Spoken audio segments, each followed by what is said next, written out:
1 килограммың 5 килограммға дейін салмағы артады екен. Мысалы 30 килограммдық болса, яғни 150 килограмм болады. Яғни 150 килограммың 5 қапшыққа артады деп тұр. Сонда 5 қап сен арзан үнем болады деген сөзді. Егер рас болса, бұны тексеріп көреміз. Біреулер тіпті 10 килограммға 10 есе артады дейтіндер де бар. Әрі құнарлығы артады. Дұрыс жолмен жасаған болса. Бұл жерде бөшкелеп жасайтын адамдарға арналған. Мен марганцовка известка салмаймын. Шелекпен жасаймын. Шелекпен жасаса да, осылай марганцовкаға салып, залалсыздандырып, ауруларын кетіріп, мүктерін кетіріп деген сияқты болады ол. Мысалы 15 минут известка, 15 минуттай марганцовкаға салып, әбден шығып болғаннан кейін шайып, тазалап, қайтадан сумен. Ең бастысы мен өз басым ішінде қоқыстардың бетіне қалқып тұрған дәндерін алып тастаймын. Сол маған жеткілікті. Өйткені бір-ақ шелек. Бұл кісілер, жасаушылар астына ауа жібереді, көпіртіп насоспен. Үлкен көлемде жасаған үшін, бізге қажеті жоқ. Мен жай ғана жоғарыда айтқандай шелекке салам. 12 сағат па, 18 сағат па санамаймын, шамамен. Үйдің температурасынан сәл-пәл жылы, сәл-пәл салқындау болса ештеңе етпейді. Өйткені аз көлемде. Ең бастысы тазарды марганцовкаға салған жоқпын. Салуға болады, тағы да айтып қояйын. Шелекте тұрады. Шелекте тұрады, суға батпырған дәнімізді аламыз да, оның дорбаға немесе қапшыққа салып, суын әбден сорықтырып қоямыз сыртқа. Азғантай уақытта суы бір кетті дегеннен кейін өте құрғақ та болмау керек, өте сулы да болмау керек. Сол дәрежеде аузын буып, шелектің ішіне салып, қайтып бетін жауып қоюға болады. Онда бір күн немесе 2 күн тұрады. Жақсы тамырлап өскін болып шығады, побег болып. Оны осы сатыда тоқтатсаң, побег деп аталады, өскін.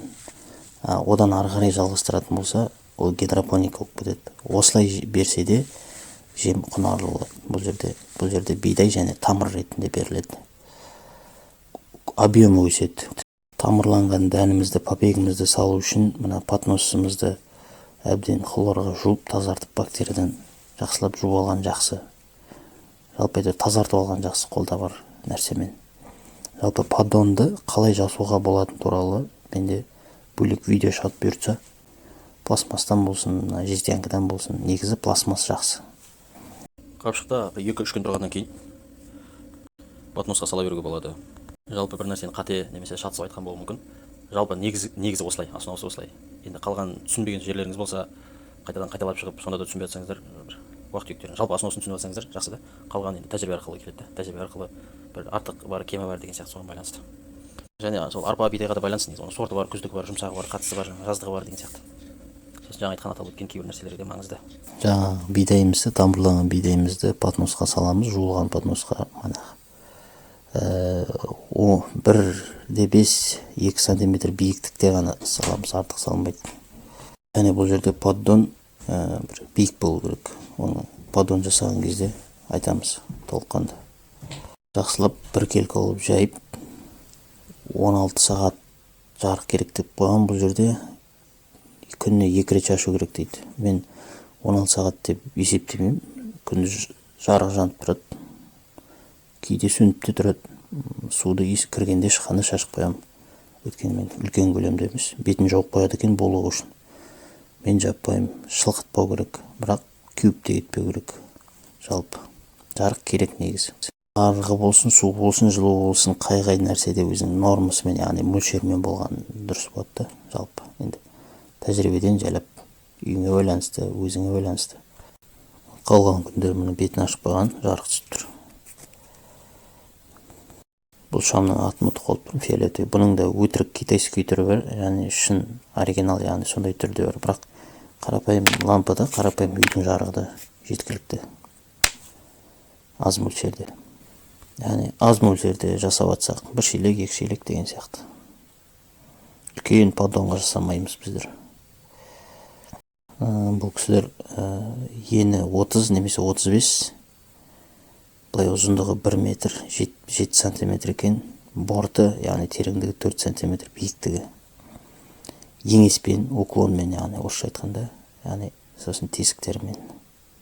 су ағатын. Міне иншалла себебін жасасаң әлем себеппен жаратылған, сондықтан міне нәтиже 7 күнде осындай гидропоника болып өседі.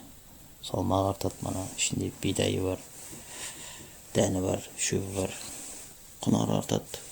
Үнем малға да жақсы, құсқа да тіптен жақсы болады. Құстарға қағаз, үйрек, кез келген тауық. Ақша жағынан да, қай жағынан да жалпы. Иісі мұңқып тұр.